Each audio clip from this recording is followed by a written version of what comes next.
Where did you get this confidence and this belief, like this deep conviction in yourself? Is that something that you got from your parents or from like, playing football at a higher level, or where did that come from? Because that's the reason I ask is because that's what, a lot of people lack, that self-belief, and we have limiting beliefs and we hold ourselves back. And it seems like you just have this like conviction in yourself that you'll achieve whatever you want. Like, where does that come from? My dad worked at GM. He was a factory worker his entire life. And, he's since passed away. So like I get all emotional when I talk about him. So, they had a program where you could work if you had a kid, your kid could work at GM for the summer. And I kept telling my dad, I'm like, man, I want to do that. And he's like, no, it's too good of money. It's too good of money. And I'm like, but Dad, I want to make that money. And he was like, no, he's like, that money, if you make it, he's like, that's how they're going to trap you. He was like, they'll trap you in this by giving you that money. And he's like, and then you'll live up to it. He was like, and you'll be like me, 35 years, never left the factory. He was like, you'll always will be trapped by that money. And he was like, you need to go make your own money. And I was kind of like, man, why is he doing this? Like, I just want to make that money. And I never really saw that until like one day, like I was sitting in the firehouse and I was watching a YouTube video and the guy was like, man, do you feel like, you're a slave to your hours? You're really selling hours of your life back to the place that you work. And I was like, and it hit me. I'm like, man, my dad sold 35 years back to GM for this. I'm like, I don't want to sell any more of my time. And then it just kind of, that's where, so in that whole, like, I tell everybody, like, my confidence is in, like, dude, I got saved at an early age. I walked away from Christ for a while, but man, my confidence is the fact that, like, man, I serve a God that can do crazy things. And I'm just a small part of it, man, just a little small part of it. But like, dude, I got the confidence. You read the Bible, you read these men that just believed in themselves, that believed what God had put in their spirit, man. And they do. I mean, Moses split water and walked over on dry ground. You know what I'm saying? So like, I'm like, man, if he did it for them, he'll do it for me. So I just, I'd always competed at a high level. Like I wrestled. I was third in the state my senior year in high school. I played football. I was always competitive. I've always played at a high level.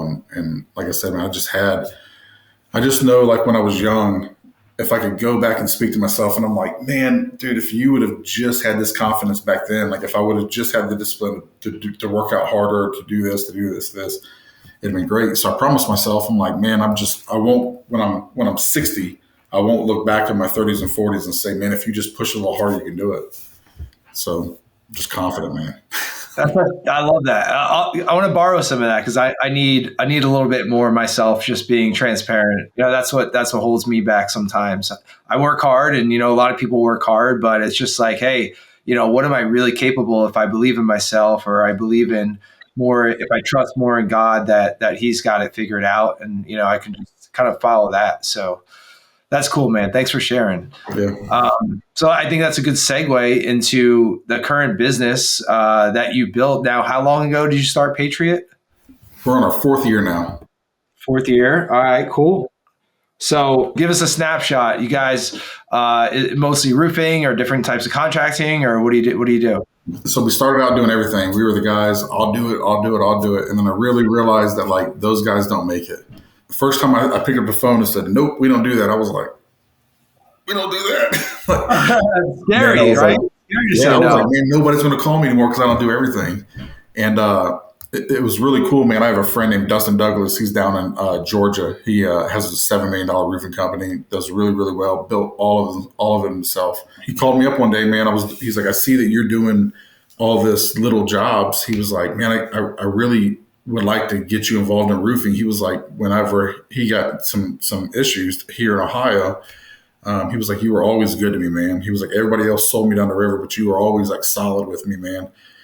He was like, so I think I just want to give back to you. He was like, come down here, man. I got this training. I'll give you this training. I'll get you onboarded. I'll show you what you got to do. And then, so I left the kitchen and bath game and changing light bulbs and taking out Miss Betty's trash and all that stuff. And I drove to Georgia, stayed there for a week, man, and just he poured into me and just showed me how to do roofing, showed me how to do insurance, showed me how to do, like all this stuff, how to set up like, my CRM and how to do this and how to do that. And he was just like, I just appreciate what you did for me, man. This is all for you.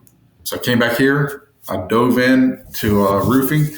I went out, didn't even know that there was like this limit, because I have these sales guys now. They think there's limits on them. I came back and I sold $848,000 in roofing in I think it was 4 months. Wow. And so I almost sold $1 million in 4 months and didn't even know that was like, I thought that was just like average. I'm like, that's what people should do. I got a couple guys, and I made a mistake. I hired a bunch of firefighters that, that already making good money. So they weren't hungry. And then I wanted them to match my desire to make money, and I was just like, man, I was like, come on guys, let's do all this. Let's get it going. So yeah, that was a long answer for just saying I'm in roofing now. We do roofing gutters. We just added windows yesterday, and then we do siding. Okay. All right. No, that's cool because we all start out like that, whether it's contracting or marketing company, we all start out just taking on whatever comes our way to pay the bills, make some money. And it is really hard to say no. It took me a few years. We were offering all sorts of different services, and then had a consultant come in, and I'll never forget it. There was this whiteboard paint, like we had this wall painted, and Tim and I went on the whiteboard, for half a day, and we're just mapping out all the profit margins of all the services that we offered. And, we found which ones we made money on, which ones we lost money on, and we made some adjustments from there. And I think that's something that a lot of contractors don't do early enough, is they don't have the confidence to say no, so that they can really focus on, building better processes and better profitability to then, actually build a company. So you don't want to get stuck changing light bulbs forever.